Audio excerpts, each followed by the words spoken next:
Tired of someone bothering you on TikTok? Want to block them for good? In this video, I'll walk you through the simple steps to block anyone on TikTok using your Android phone. It's fast, easy, and puts you in complete control of your TikTok experience. Let's dive in.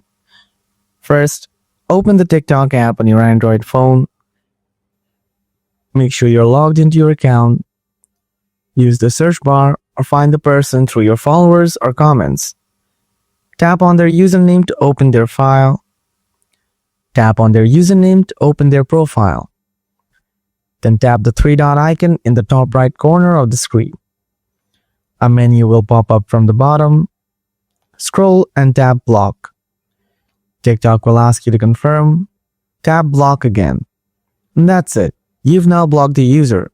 They won't be able to view your profile, videos, or interact with you anymore. And that's how you block someone on TikTok using your Android device. If this video helped, give it a like and subscribe for more quick TikTok tutorials. If this video helped, give it a like and subscribe for more quick TikTok tutorials.